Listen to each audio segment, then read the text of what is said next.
Today I'm going to be talking about sketching. And in fact, maybe before sharing my slides, I would like to ask how many people here are sketching? Are you guys used to sketching? Maybe you can use the, do we have the reaction at the bottom? Yes, we do. Maybe you can just raise your hand if you use sketching in your process.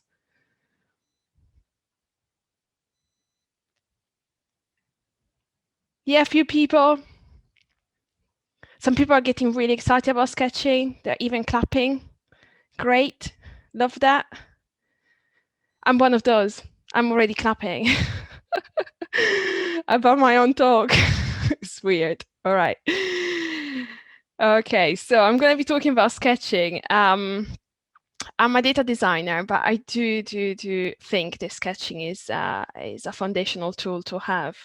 And I invite everybody here to perhaps consider bringing it into your workflow if you're not using it already.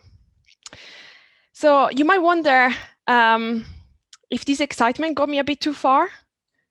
I'm even like labeling superpowers.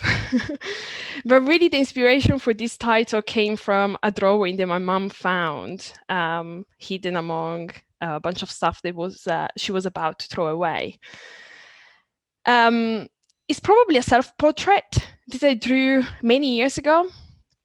And I clearly had other plans in my life, what I wanted to become, a superhero.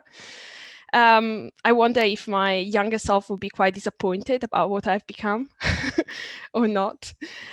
But yeah, this sketch actually made me thought about the value of sketching and the fact that possibly I don't have any superpowers, or not those superpowers that my younger self had imagined, but I do believe that sketching has become a tool since I was very young to basically describe the world around me and to also unleash my imagination and my creative thoughts.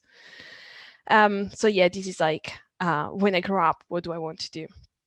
And I've been keeping a sketchbook with me with all these years. And obviously those sketches have evolved. I sketch many different things, from people that I observe whenever I travel, or recollections of travels, journeys. It kind of serves me as a way to record my experiences, but also to process these experiences. And in my work, I use sketching to kind of like explore the data, debrief, question if I have a really good understanding on what I'm trying to do, and also start to formalize some forms. As you can see, I iterate a lot. Usually my sketches are quite rough, especially if they're part of the process of just creating something from data. If I'm looking at my previous sketches, were perhaps a bit more like drawings, but they serve different purposes. So who am I? I'm a data designer, and I work at the intersection of data and design. Quite complex disciplines, and then when they come together, it becomes even more complex. And I suppose like sketching really is, in my opinion, the tool that has allowed me for the past 15 years to navigate this complexity, to navigate these two fields. And I suppose like I use it in different ways based on the type of task that I'm trying to respond to. I sketch with the mindset of an explorer when I'm working with the numbers, and I'm putting down some ideas, trying to understand if I have everything, if I understand all the variables, all the dimensions, whether I have other thoughts of like, maybe I should include GDP, and I start to sketch it out and blah, blah, blah. And then I move into maybe wearing the hat of the guide when I'm thinking about, okay, now that I know exactly what the data is saying, I've got a discovery, how can I map it out so other people can actually get to the same discovery, right? Like navigate the map and find the same insights. I work across many different formats and medium, from books to illustrated comic to creative, interactive, exploratory tool, apps, digital marketing experiences, exhibitions, whether those are digital, experiential in terms of like very sensorial, or even theater performances. And I guess like working across all these sectors and platforms is very exciting, especially from a designer point of view. You constantly explore new fields, new formats, but can be also quite intimidating, and you really need to have a flexible mindset and a versatile toolkit.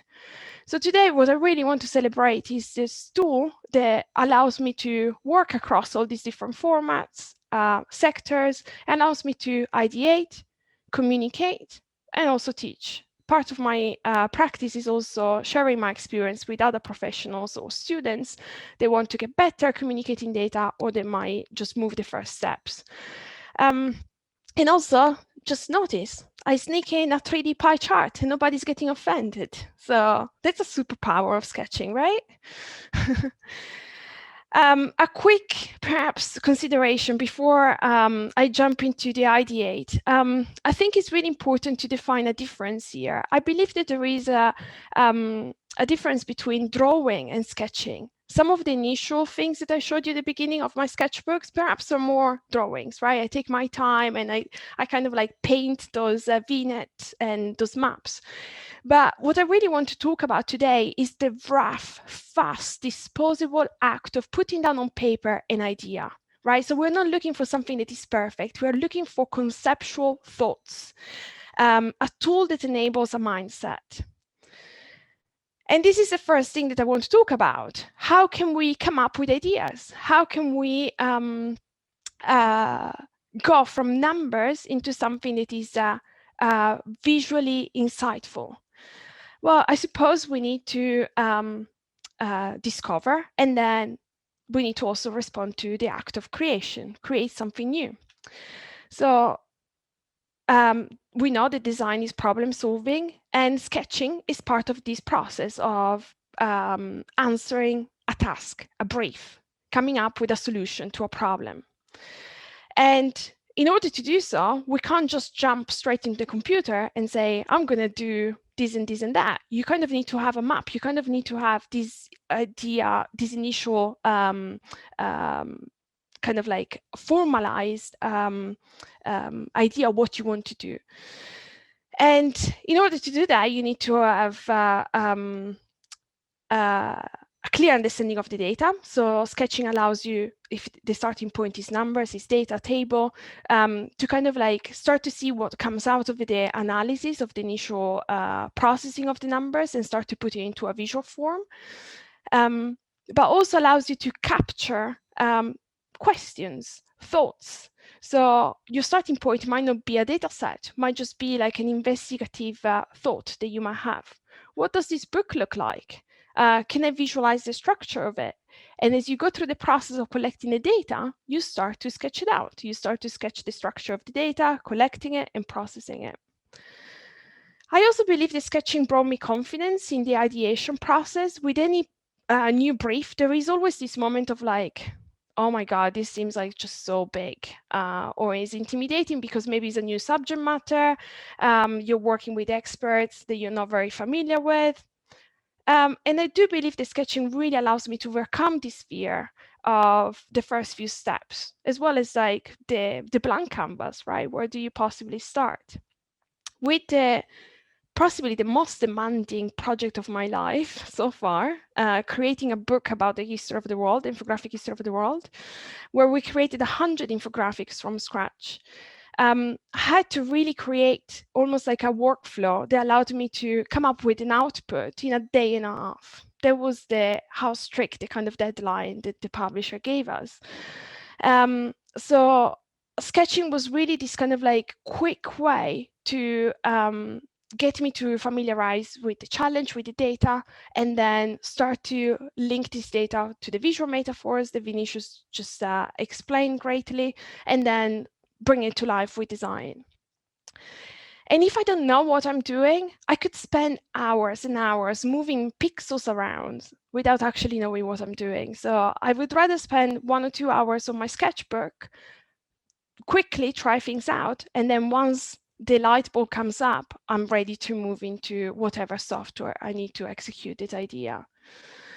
And also this fear can come from the fact that you are working with experts in different disciplines, and you're always kind of like coming as the one that doesn't know very much, right? Being a designer, I kind of like join these tables where I'm like, I never work in tradings. I'm here, but I don't know anything about what you guys are doing. And you need to ask questions. You need to have this confidence of like, just exposing how ignorant you might be about the subject matter.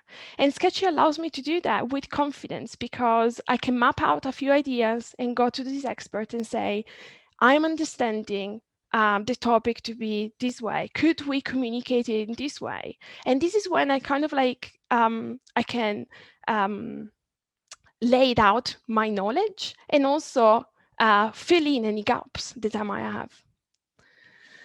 In the ideation process, is also really important to kind of like be grounded, because you might have this really grand idea, but then you can't quite execute it. So it allows you to plan whether you can actually execute this idea, because the moment that you put it down in paper, you can see into the future. And this is a great, great, great superpower, because you might have this great idea, but then you don't have the budget, the skills, the team to actually be able to do it. So having a way to actually map it out and see how long it's going to take you to get there, and whether you need a team, you need an airplane or a bus to travel to that destination, is also very helpful. So this could be just like whiteboarding the user experience of an app, or sketching quite a lot of details what I'm trying to do with different projects. And also, when it comes to ideation, I think is critical, especially for the type of work that I do, that goes very much beyond the traditional or statistical way of representing data, to overcoming personality. So to connect the mind and heart to the brief, and also to try to think about the audience. How could they connect with these stories in a very memorable and meaningful way? And by starting on paper, you can really tap into these personal reservoirs of images or things that will resonate with you, and will most likely also resonate with other people. And also, you're not confined by any tools. And therefore, you're not just jumping into a shortcut that you have because it's templated, because it's there, it's ready, available to you. You're really thinking about, this data is about food. Could I talk about piles of food that is wasted with piles? Or I'm talking about the human sacrifice of war. What type of visual metaphor will resonate to a local audience, but also maybe to a global audience? And I decided to use the poppy as a symbol of commemoration, which in the UK is very much understood as a national symbol of commemoration, but globally tap into this idea of visual rhetorics, of like oxymoron, when we are putting two images that are very contrasted, like very different in nature from each other.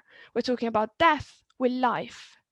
And therefore we bring poetry, if you want, in our outputs. And these are the sketches behind Auditives, which is a series of 10 discs in which I engrave our visual deconstruction of Space Oddity by David Bowie. And it's through sketching that I came up with this idea of like, what if I could actually visualize our study of the song on the LP? That was the medium in which the song was distributed when Bowie released the song. And if you're thinking about the LP is actually grooves. They're not visible to your eyes, but it's data, encoded in a certain way to be reproduced by the needle of the LP recorder. So I thought, what if we could expand on this groove and actually see this data in a visual form? And that's how we communicated all our discovery. The second aspect of sketching is that allows me to communicate. So it's not just about coming up with idea, but once I have this idea, I need to possibly communicate it with others. And the first person that I'm communicating with is myself, and therefore allows me to evaluate whether I'm on the right track or not. we know that design as problem solving is decision making. You're taking a lot of decision in terms of answering the problem and coming up with a solution. And by putting it down on paper, you can start to evaluate whether you're responding to this initial brief in the right way or not, and whether those decisions are right or wrong. So you can see here for this data viz for BBC Future, in the many kind of like attempted that I had on my sketchbook, there was one that could have been incredibly inappropriate and embarrassing to represent the gender representation in the Congress. I was like, a nested bubble chart. First of all, it's hard to compare the area of those circles, but nesting it like that, they could quite easily be misunderstood as boobs. Not quite the right visual metaphor. And that's an amazing thing to be able to evaluate these things, because then you can really save time and energy, because it would have been such a shame to spend a couple of days visualizing that with bubbles and then realizing there wasn't quite an appropriate design. It's also collaboration. So I collaborate a lot in whatever I do. Even self-initiated projects often are the result of collaboration. And therefore, sketching allows me to explain what I have in my mind and to kind of like bridge the understanding of what the other person might think of my idea.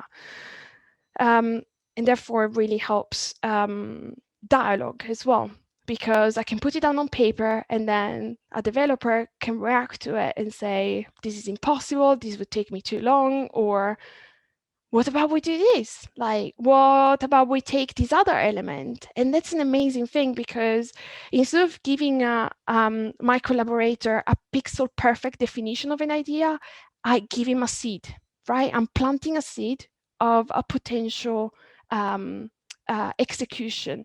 But then this flower, this plant can nurture by my vision and his or her vision, and it grows in an unexpected way. And that's the beauty of collaboration, actually, both participating in the outcome. And I think the sketching really allows for that to happen. You saw here some visualization that we did for Siemens, that were this like complex ecosystem programmatically generated. And here you're seeing another self-initiated project of mine, Momentum, in which again I borrow a visual metaphor from nature, the dandelion, to describe the complexity of the Me Too movement by looking at tweets that contain the Me Too hashtag. The starting point was on paper on the left, my initial sketches, and then Lucia, my collaborator in this project, brought it into coding with D3, and then we refined the visualizations on the right with Adobe Illustrator. And this is one of my latest collaboration. Is a way to describe what has happened in London during the first year of the pandemic. And I wanted to create a new map that was basically reinvented in a surreal landscape through the coronavirus form. And sketching was the first step to even just hunt a potential partner in this collaboration of say, I want to create this system that is animated, where every pic of all the neighborhood of London represents the cases, but also the deaths. How can I possibly do it? By also including change over time and having it animated and potentially interactive. And after I mapped it out on paper, I could have this conversation with potential developers, partners. And when we're communicating, I guess it's not just about communicating our own idea, but it's also about listening what other people have in their minds, and therefore allows us to interrogate. And the first time I used sketching to see what other people were thinking was during my studies, when I was investigating gender stereotypes in illustrated books for kids, and I asked about 45 kids to draw this idea of like a man and a woman, to kind of like understand gender patterns that were starting to come out of these drawings. And yeah, it was fascinating to learn, for instance, that from drawing psychology, you tend to draw the person that is usually the primary carer for the child, usually the mom, with a bigger face, because that's what kids, they tend to kind of like recognize first. So this is age 3 Lorenzo. And when I ask him like, who is the dad and who is the mom? I mean, you can possibly tell from the color encoding, but he was like, of course, the one on the right, right? Because it's got a bigger face. And here as well, like, who is the dad and the mom? Quite clear. And here, who is the dad and the mom? The mom is the one on the right. Fascinating. But anyway, all of these are just discovered by actually gather sketches from kids. I also do that in my kind of like exploration of the world, just asking people like, what do they think of the world and the world map. I've been doing that since 2009. It's a passion of mine. I collect hand-drawn maps, and it's fascinating to just see how many maps we come up with. They are influenced by the kind of like visualizations and conventional maps that we are exposed to, but also very much by the type of experience that we have. Where have we been? Who do we know and where do they live? These are maps from Pakistan.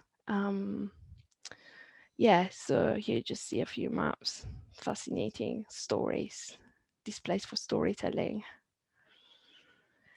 And then we come to teach. So whenever I run my master classes for The Guardian or for other corporate clients, I always invite this participation to just be open, to have an open mind to explore.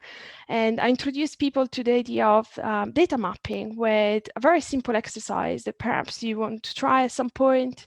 Only takes an hour. And you only need paper, a few pens, and a personal story. You sketch out the world map from memory, and you try to just enjoy the process of getting lost in the geography. It's not about a geography test, but it's actually about just formalizing your idea of what the world looks like. Then you think about a personal story that you can encode on this map, and then you add the key and you test it with others. And that becomes like a really effective tool to just think about abstraction, the decision-making process, the subjectivity and interpretations that comes into mapping the data, but also when we're reading and decoding the data. And it really connects your heart and mind to what we're trying to do. And I do believe that your hand is closer to your heart and mind than this mouse is. And it's a democratic tool. It's cheap, fast, and easy to learn. And I've been in this field for 15 years. We didn't have all these tools that we have right now. And thankfully, we have these tools because they really facilitate the workflow. But tools are coming and going. And it's really important to build a mindset more than anything. So yeah, I hope you guys got excited about sketching because I am really excited about it.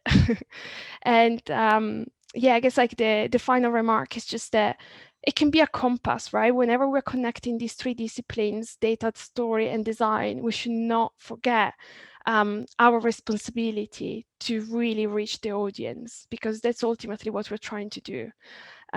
It's not designed for design's sake, but it's about building a bridge that can take this knowledge, this insight to other people. Happy sketching, guys. It's really fun.